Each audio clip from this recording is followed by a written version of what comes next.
Bueno, acá vamos con el análisis del 14 bis, tercer párrafo vinculado a la seguridad social, que dice: el Estado otorgará los beneficios de seguridad social y tendrá carácter integral e irrenunciable. Acá el constituyente marca la impronta de que el Estado debe hacer, o sea, es el que debe otorgar los beneficios de la seguridad social. Y además lo debe hacer de modo integral y que los ciudadanos no se pueden negar, o sea, si bien no pueden no pedir el beneficio, no pueden renunciar anticipadamente a ello. En un segundo párrafo marca un mandato al legislador de cómo tiene que establecer este sistema, ¿no? Dice, bueno, la ley establecerá el seguro obligatorio que estará a cargo de las entidades nacionales y provinciales con autonomía financiera y económica, administrada por los interesados con participación del Estado sin que pueda existir superposición de aportes, jubilaciones y pensiones móviles, la protección integral de la familia, de la defensa del bien de familia, compensación económica familiar y el acceso a una vivienda digna. Bien, en esta segunda parte del párrafo podemos ver que hay tres grupos de derechos que tienen que ver con el seguro social, las jubilaciones y pensiones y todos los vinculados a familia.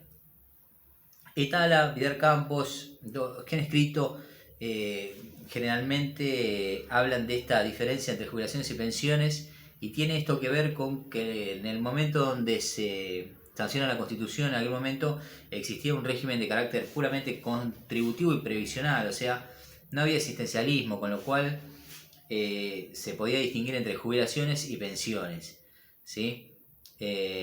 Hoy, si bien está distinguido, estando en un sistema, digamos, que es asistencial, vamos a tener la jubilación, vamos a tener la pensión, que es a quien le queda esa jubilación cuando la persona fallece, digamos, ya puede ser el cónyuge o los hijos, como también nos referimos a pensión cuando nos referimos a un beneficio por una incapacidad o por un accidente que determina determinada incapacidad. Bien. Deja claro el artículo que también la seguridad social no es solamente otorgada por el Estado, sino que puede haber otras entidades de derecho público-privado que también lo otorgue, lo dice el artículo.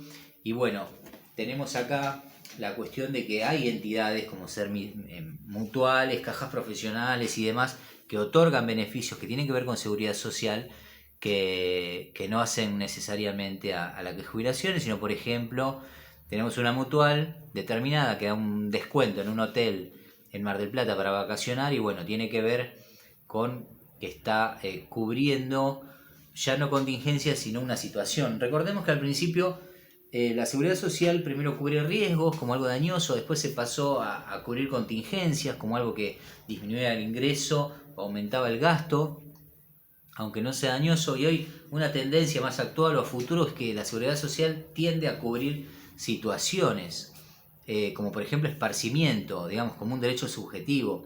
Hoy lo que es situaciones o cubrir situaciones, cubrir esparcimiento, está digamos, de la mano de entidades particulares, ¿no? Volviendo a lo cierto es que desde un punto de vista restringido la seguridad social debe cubrir contingencias, y desde un punto de vista más amplio la seguridad social viene, digamos, a traer paz social, debería cubrir ciertas situaciones que hacen al bienestar general. Pero bueno, lo cierto es que hoy por el momento cubren contingencias, ¿no? Volvemos a lo que es carácter irrenunciable e integral. Integral, dice la Constitución, dice el artículo. ¿Por qué dice integral? Porque dice que la cobertura debe ser integral de la contingencia. Debe ser una cobertura económica, debe incluir prestaciones en especie, es decir, a la salud, asignaciones, se deben reconocerse años de servicio. Apunta a lo que es el principio de integralidad que vimos en videos anteriores, ¿no? Que la cobertura de la contingencia debe ser integral. Irrenunciable, como lo dijimos hace unos minutos atrás, tiene que ver con que no se puede renunciar anticipadamente. Claro que si el beneficiario que tiene los años de aporte no se acerca al ANSES a tramitar su jubilación, no la va a tener y en definitiva va a haber renunciado. Pero lo cierto, y a lo que se refiere este artículo, es que no se puede renunciar a los derechos de seguridad social anticipadamente. O sea, no lo puede hacer una ley, ni lo puede hacer el particular. Está dejando claro la Constitución de que el derecho a la seguridad social y a los beneficios de seguridad social son irrenunciables. ¿Qué significa seguro social obligatorio? Que habla también el artículo de seguro social obligatorio. Habla de que todos tienen que contribuir, digamos, a la seguridad social. Entonces, todo lo que es trabajo en blanco, trabajo registrado, todos tienen la obligatoriedad de aportar. Y la obligatoriedad de aportar está para el empleado que tiene que aportar y para el empleador que debe contribuir, ¿sí? Acá vamos a ver un fallo que es el fallo Mansilla, bueno, que tiene que ver con que al hombre se le había accidentado un empleado y bueno, él sostenía que el Estado debía cubrir ese beneficio y bueno, al final fallaron en su contra en el sentido de que no solo el Estado otorga los beneficios de seguridad social y en este caso basándose en la teoría del riesgo-provecho, como era, digamos, comerciante, se tenía que hacer cargo a él. Con lo cual no solamente el Estado es el que otorga los beneficios de seguridad social. Bueno, después hablamos de entidades nacionales o provinciales. ¿A qué se refiere a esto? Acá hay un régimen general, nacional, y hay regímenes especiales para las provincias. Vamos a ver más adelante que hay un pacto, hay un estatuto federal, donde las provincias delegan sus facultades, delegan sus sistemas previsionales a nación y otras provincias no, lo conservan. Entonces, ¿qué va a pasar? Vamos a tener un régimen general nacional para todos los trabajadores, incluso vamos a tener regímenes especiales por provincia para las provincias que no delegaron esta facultad. Estas provincias van a incluir a sus trabajadores del poder administrador, del poder legislativo provincial, todos los empleados del Estado provincial. Esas son las cajas provinciales. A su vez también va a haber cajas de profesionales, ¿sí? Y en ese sentido, bueno, vamos a tener distintas cajas que hacen a la explicación de que no solamente el Estado nacional es el que otorga los beneficios de seguridad social, sino que hay cajas provinciales y hay cajas profesionales también provinciales, como la caja de abogados, por ejemplo.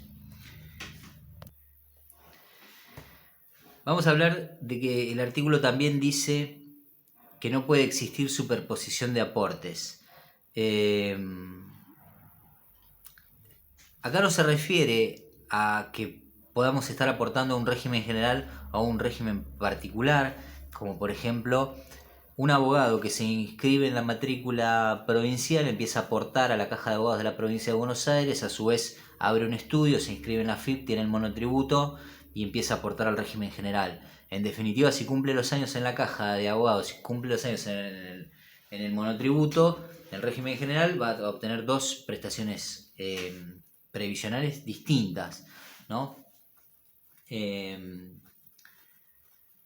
Hay un fallo contra la dirección de provincia, contra la Dirección Nacional de Recaudación, contra la Dirección Nacional de Recaudación Provincial, donde se discutía si la provincia podía reglamentar, es decir, dictar normativa en materia de seguridad social. Habíamos dicho que sí, lo puede hacer para sus empleados, para las cajas provinciales, por ejemplo la caja de abogados, es decir, regímenes especiales, pero no puede legislar en materia de seguridad social de fondo. En este fallo se discutía si la provincia podía reglamentar en materia de seguridad social algo del régimen general y se llegó a la conclusión que la provincia sí podía reglamentar en materia de seguridad social el régimen general en cuanto a lo necesario para alcanzar el cumplimiento del mismo. La normativa para que se puedan ejecutar los beneficios en seguridad social es materia concurrente de la nación y las provincias. Ambos concurren en la materia legislativa en cuanto a la efectivización de los derechos. Esto es distinto a lo que dijo el fallo Espota, que habla de superposición de aportes. Recuerda, Espota era empleado público, abogado y aportaba al régimen general como empleado público nacional y aportaba al colegio de abogados de la provincia. Y este planteaba superposición de aportes. Y acá está el ejemplo que pusimos antes. La Corte dejando bien claro que ejercer bajo relación de dependencia una profesión liberal, en este caso la abogacía, y hacerlo en forma simultánea, de manera independiente, implica el desarrollo de dos actividades de naturaleza distinta y por ende fuente de obligaciones previsionales diferentes. En el primer caso, el empleador ingresa los aportes y contribuciones y por el ejercicio independiente este se encuentra obligado en razón de la caja de abogados, con lo cual no hay superposición de aportes, ¿sí? Lo que hay es multiplicidad de aportes. En este sentido, si cumple con los años en las dos cajas, va a tener dos servicios previsionales, dos beneficios previsionales, y si no cumple con los años, bueno, se ajustará al régimen de reciprocidad que vamos a ver más adelante para obtener una prestación única.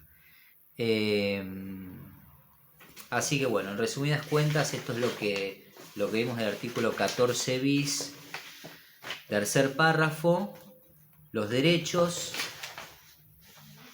a qué se refiere con integral e irrenunciable, qué es el seguro social obligatorio, entidades nacionales y provinciales, las distintas cajas y lo que tiene que ver con régimen especial y general, y el fallo Espota, que tiene que ver con esto, de que no es superposición de aportes, si es en dos regímenes, es multiplicidad de aportes. Creo que con eso cerramos lo que es el análisis del artículo 14 bis.